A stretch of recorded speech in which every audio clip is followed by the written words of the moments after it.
An unfortunate end of the week for Tom Lawlor, receiving the 2-year suspension from USADA. Wanted to talk to him about this, so he joins us now via the magic of Skype, I do believe.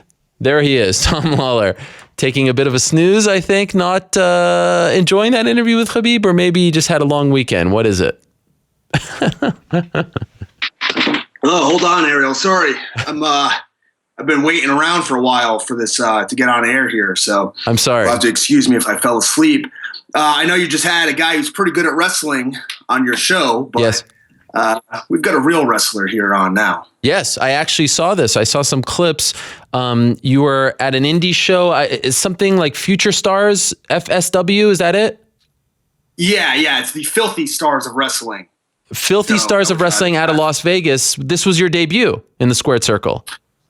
That's incorrect. Incorrect. Every week will be my debut as long as it gets more viewership. But no, it's been 9 years since I've been in the pro wrestling Squared Circle, and I am now on a 4-match win streak, and I'd like to keep that going. Perhaps I meant to say your debut for this particular promotion. Correct. Yes. There you go. Yes. There you go. Okay. That would be correct. Okay, let's talk about that in a second. First, let's talk about the USADA stuff. Were you surprised when you got the 2-year suspension?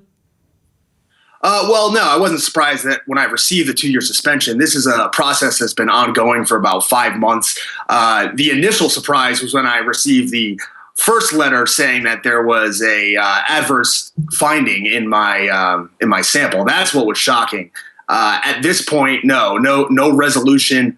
Caught me off guard or anything along those lines. I've been trying to do this the right way for the past 5 months and go through the correct avenues and try to find out exactly what happened. And unfortunately, I haven't been able to come up with a concrete reason as to why this substance was in my urine. But, the best option I had at this point was to, take the 2-year suspension and move on.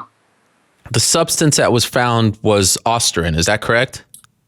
Correct. Yes, there were, according to the USADA scientists, and I am no scientist of my own, but the concentration or level that was found in my urine was 17 picograms of Osterin, which to me sounds very, very low.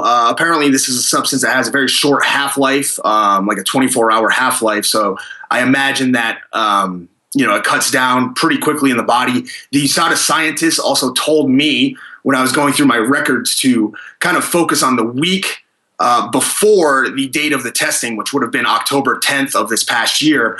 The day before, I remember exactly what I was doing. It was my son's first birthday party.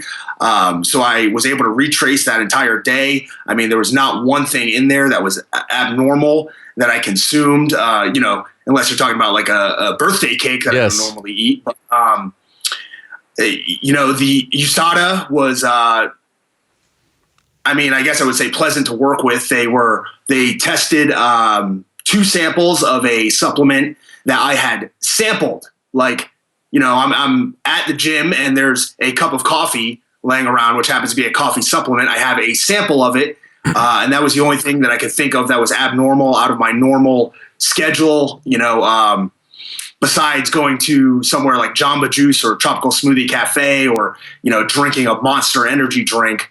That's all the supplements that I've taken over the past year. So as we sit here today, you have no idea how this came to be in your system.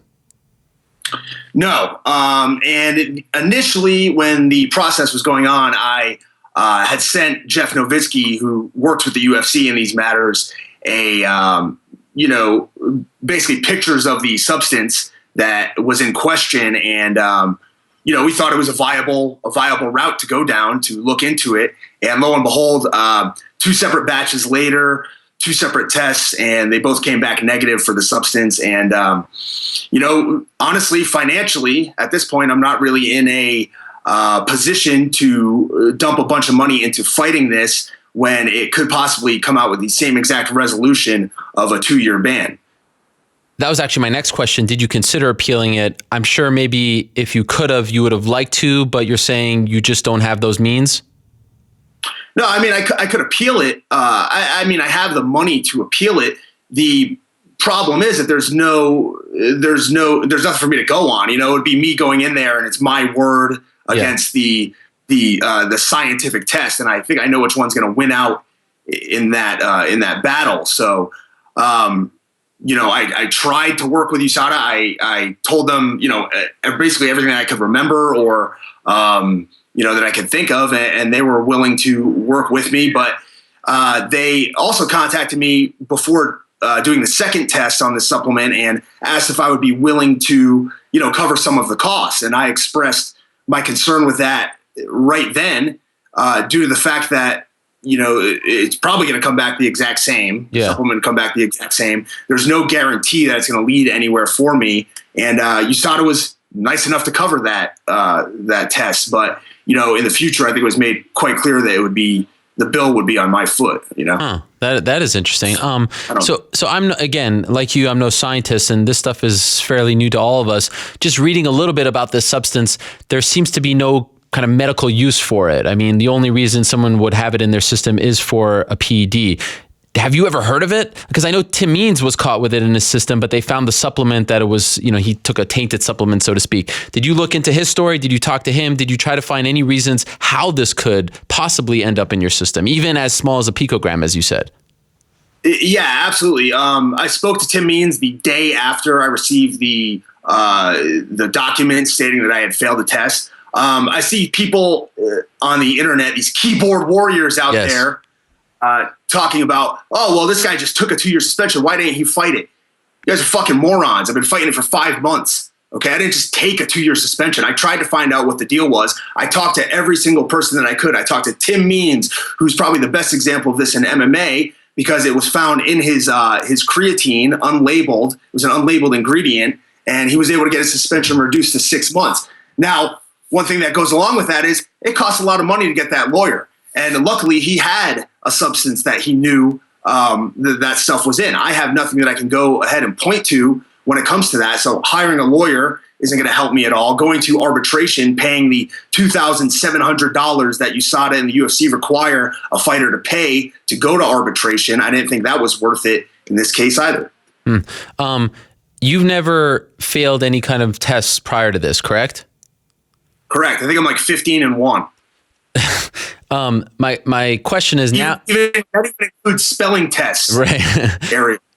I mean, look, I'm sure not being able to fight for 2 years is the real backbreaker here. It is an unfortunate turn of events, but just now to be labeled as a guy who was suspended, for 2 years for a PED, when you truly don't believe that there was, anything that you took that got this in your system.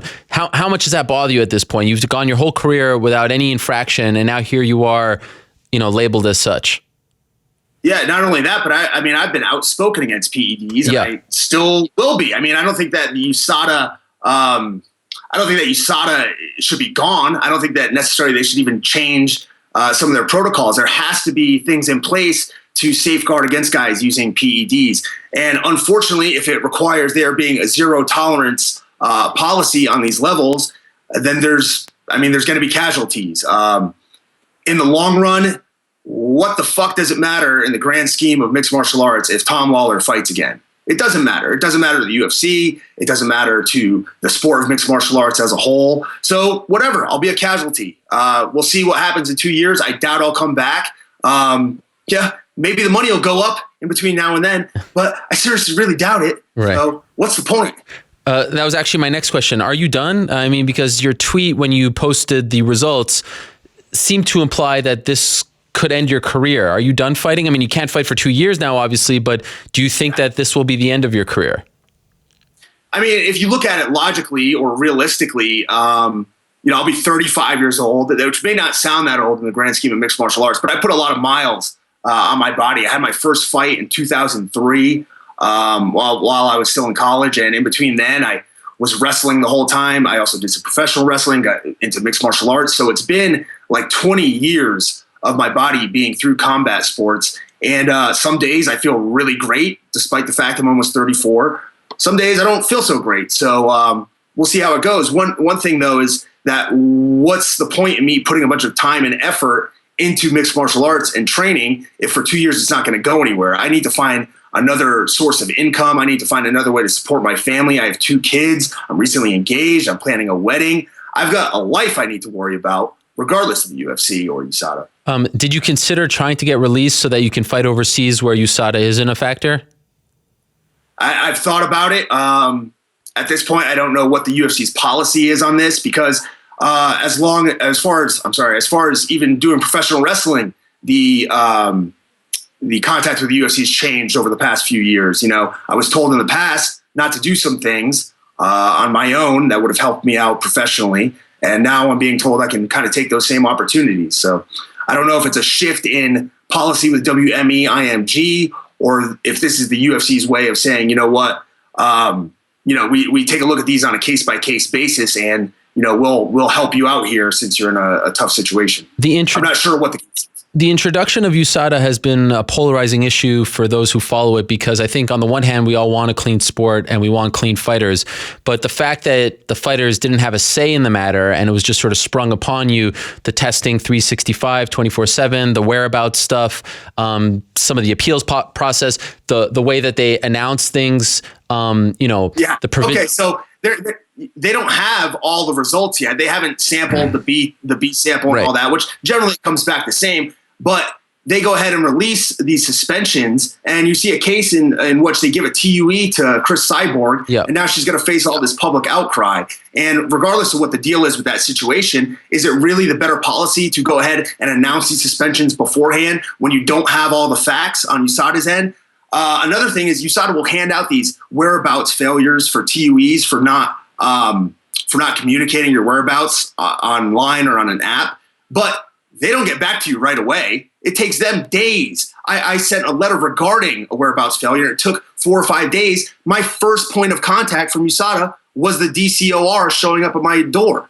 USADA didn't call me and say, hey, we're going to take care of this, or they didn't discuss it with me. They just sent somebody out to test. So, I mean, on one end, it's very imperative that the fighters communicate well, but on the other end, they don't offer the same reciprocation, I guess. So my question was, as far as you are concerned, you're someone who now went through the entire process. Do you feel I watched B sample. I drove to LA. I watched them de-thaw my urine for 45 minutes, and then run it through machines for 6 hours for the small little glimmer, this ray of sunlight coming through the window here, hoping that something would come back negative in that test, and it didn't happen. So I watched the whole process. Why'd you do that? It's my career. Yeah. I mean, I put a lot of work and time and effort into this, and if it's going to go down, I want to be there to watch it. I don't want to leave it to happenstance. What if the scientist had something on his gloves? There could be a million things that go on in this situation. Or what if the chain of command was different than they said? There's a lot of things that go into these USADA tests, and I wanted to be there. I wanted to see what was going to happen. And unfortunately for me, it didn't work out very well. But so people think that I bang this like association slash union drum way too much. But the reason I am interested in the topic and think that it is needed in some form in the sport is because I feel like in a case like yours, you're kind of just left on an island all by yourself. And let's not even talk about the way this was introduced. But once you get caught, there's no one really that you can turn to for help, for representation. How do I go about this? What's my best course of action? You're left on an island, and when you're done, 2-year suspension, you're left on an island as well. So my question initially was, now that you've been through the process, would you be in favor of changes to the process, or do you think that it's the best case scenario if people want a fair and clean sport?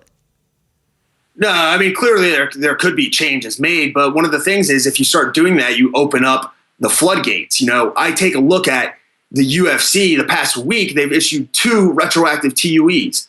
Okay. Well, in the case of Jean Vellante, it's one thing. In the case of Chris Cyborg, it's another. But in both cases, it's the UFC, I believe, that's handling these things. And why are there retroactive TUEs anyways?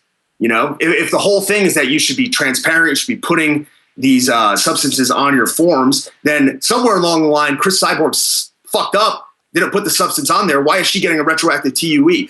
Hey, guess what? The one thing that they say Ostarine is good for is osteoporosis, right?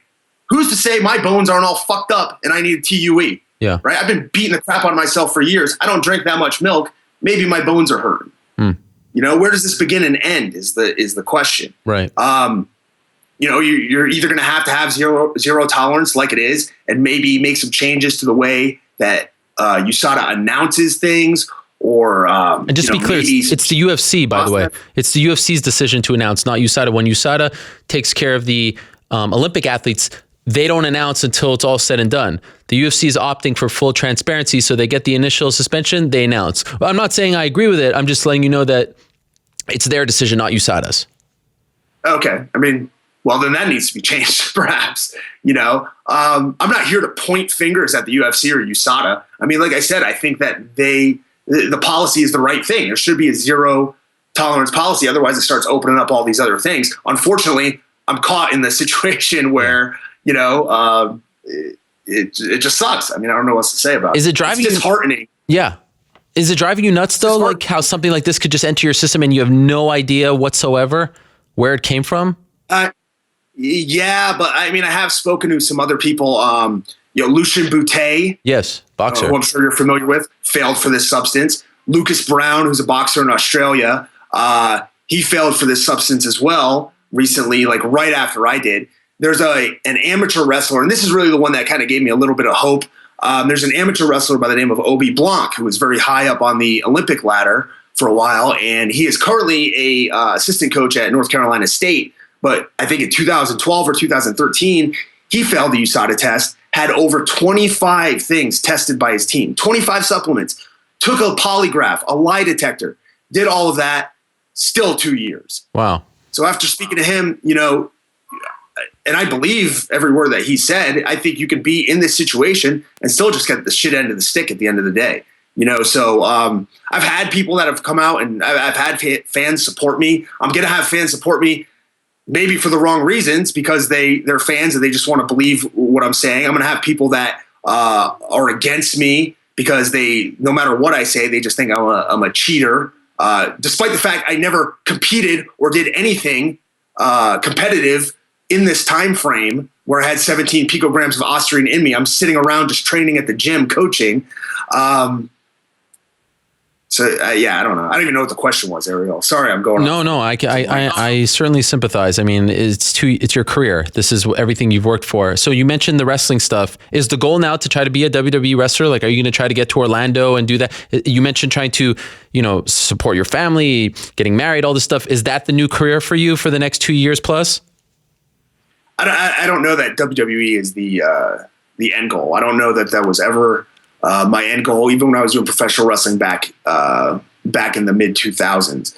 UFC's got a pretty sweet schedule, Ariel. I'm not going to lie. That WWE schedule, 300 days on the road, doesn't really sound too good at all. Sure. Full-time NXT schedule sounds great, but that's also a $50,000 a year job. Right.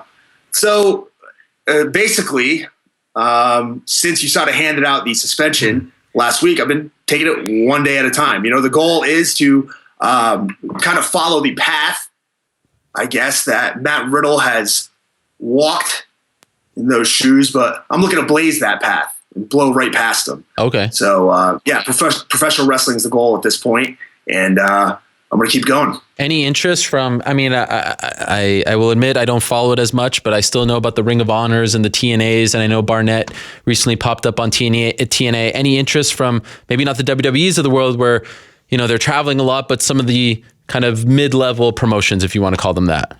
Yeah, I've spoken to a number of organizations, but Ring of Honor hasn't showed any, if much, interest. Same with TNA. So we'll see where that goes. I'm assuming a lot of people are waiting to see, exactly how serious I would be in this situation. You hear a lot of people talking about wanting to get out of MMA, and the grass is always greener. Yeah. But now that I'm actually doing it, we'll see how the offers come through. But I've already gotten some decent feedback. I've put a couple of clips up on my Twitter and been contacted by some promotions. So as long as I can make that work financially for myself and my family, then I'll be kicking ass in that squared circle. I love it. By the way, what about coaching? I know you've cornered fighters. You're a big part of the syndicate team out in Las Vegas, and John Wood is there, and you seem to have a great relationship with him, and the fighters all love you. So what about being a coach, not only cornering, but just at the gym? Yes. you're familiar with the policy that the UFC has, where if you are under USADA suspension, you cannot corner. Okay, correct? So you can't corner, but come April 1st, I know the policy is changing where you're allowed to train. That there was actually a policy where you couldn't even train, right? Yeah, you couldn't associate. Right. Does that change also April 1st? The corner one? Not that I'm aware of. I mean, as far as I know, and I was a lot of the information I got. You mentioned earlier that in this situation you feel like I'm kind of out on an island. That isn't necessarily true. Okay. I can't tell you enough how much of a help Jeff Nowitzki is during the process. I mean, very willing to help, willing to answer any questions. So I'm not essentially out on an island, but now I forget the original question. Well, I was asking, not even just UFC. I mean, there's Bellator. There's a ton of other promotions. Yeah. Will you corner? Will you try to make a living as a coach now as well? Fill out an athletic commission form. Yeah. It says on the form, are you under suspension or some sort of regulation from another athletic commission? From what I understand, all the athletic commissions are going to honor that USADA suspension. That's how I understand it. That's what I've been told by the UFC. So, nope. Unless I'm on an Indian reservation, I guess. But as far as coaching at the gym? As far as cornering fighters. No, I'm talking about coaching now. Like, are you still going to be a part of the gym? Absolutely. Okay. Yeah. All right. My heart goes out to you, Tom. I'm sorry. No, I'll be 100% honest. As soon as I got this call, one of the first things I did, I think it may have been the first or second person I called, was John Wood. And, I told him the situation, and he just said, look, I believe you here. We'll do whatever we can to try to make it work. I understand it's not ideal for anybody. But any of these people take a look at this on the outside and easily go, hey, we're going to cut our ties with you. This is a sport where we can't be having this sort of thing. And, luckily I've got enough support where people haven't done that. Well, that is good to hear. My heart goes out to you, Tom. I'm sorry to hear that this happened. You've always been great. And I wish you nothing but the best as far as the wrestling stuff is concerned. And I want to see Matt Riddle versus Tom Lawlor. I saw him in Cleveland at a show before UFC 203, and he was great. Shayna Baszler was there. I loved the style, and I saw some of your clips. So, look, if Tom Lawlor, if you make it big, you will be the reason I get back into pro wrestling. I will hitch my wagon to your bandwagon, so to speak. You've been trying to deny it for years. Yes, I have. Years. But you see, now I'll have a reason. I'll actually know someone who's being successful. So I like that. Wish you the best, Tom. Thank you very much for the time. Thank you for being so honest, and good luck with the wrestling.